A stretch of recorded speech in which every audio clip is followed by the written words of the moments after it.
কি তুষারকে মেরেছি মমতা।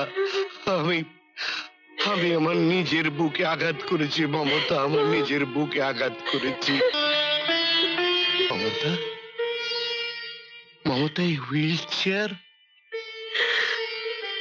তুষার এনেছে। হ্যাঁ, আমার ছেলেকে মেরে তাড়িয়ে দিয়েছি মমতা, তাড়িয়ে কেঁদো না গো, কেঁদো না, দিন যাবে না, দেখে নিও। তুমি 1000বার তাড়িয়ে দিলেও যাবে না, যাবে না।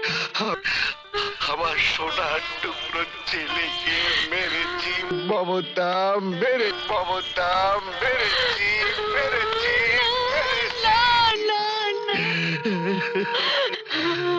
গো, এই হাত দিয়ে আমায় তোলো, তুলে ওই চেয়ারটাতে বসিয়ে দাও না গো, বসিয়ে দাও।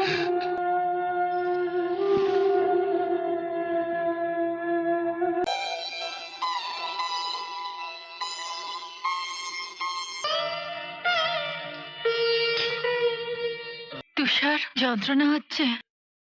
হচ্ছে নিশা, তবে আমার শরীরের আঘাতের কষ্টের নয়, মনের ভেতরে যে যন্ত্রণা হচ্ছে তার কাছে আমার এই শরীরের আঘাত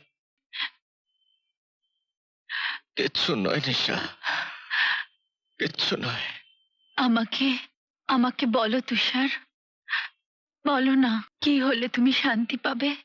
শান্তি পাবো কিনা জানি না, তবে আজ রাতের মধ্যে একটা আশ্রয় খুঁজে বার করে বাবা মাকে ওই নরক থেকে আমাকে উদ্ধার করে আনতেই হবে। তাহলে হয়তো আমার এই বুকের কষ্টটা চলে যাবে। তুষার, যেন ওরা আমার বাবা মাকে মেরে ফেলবে, আমার বাবা মাকে বাঁচতে দেবে না নিশা, বাঁচতে দেবে না। তুষার, না মা না, এই ছোট লোকের বাড়িতে বসবাস করা আর সম্ভব হবে না। আমি ছেলে মেয়েদের নিয়ে চলে যাব, তুমি এক্ষুনি গাড়ি নিয়ে চলে এসো। আসলে সব কথা কি মায়ের কাছে না বললেই নয়? কেন, শুনতে খারাপ লাগে? ছোট লোকের ঘরে জন্মালে ওরকম 2-4টে কথা শুনতে হয়। হেলো, শুধু শুধু অশান্তি বাড়াচ্ছ। আর কি চাও তুমি? কি চাই? আমি চাই আমার সংসারে আর কোনো আগাছা থাকবে না। বাবা মা ভাই বোন কারোর সাথে বাস করা আমার পক্ষে আর সম্ভব নয়। ওকে যদি রাখতে চাও, তোমার বাবা মাকে এ বাড়ি থেকে বের করে দিতে হবে। ওগো, ওগো, আমি আর শুনতে চাই না। এই নরক থেকে আমাকে তুমি নিয়ে চলো। শান্তিপুর? তুমি শান্তিপুর যাবে মমতা? আমরা শান্তিপুর চলে যাব। হ্যাঁ, আমরা শান্তিপুরে চলে যাব। শুধু শুধু আজ রাত অপেক্ষা করো, কাল হলে আমরা শান্তিপুর চলে যাব। কাল সকাল হলে আমরা চলে যাব মমতা, সকাল হলেই চলে যাব মমতা, সকাল হলেই চলে যাব। গৌরব, তিতলিকে একটু নিয়ে এসো না,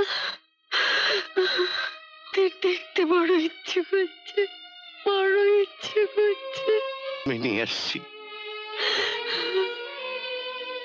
আমি ওদের নিয়ে আসছি মমতা। চুপ কর, দাদু। কিসের ঠাকুমা? আর একবার যদি ওদিকে যাবার নাম মুখে এনেছো তো 2টা থাপ্পড় মারবো। হেনা, তুই আমার দাদু ভাই, আমরা ঠাকুমার কাছে যাবো দাদু ভাই।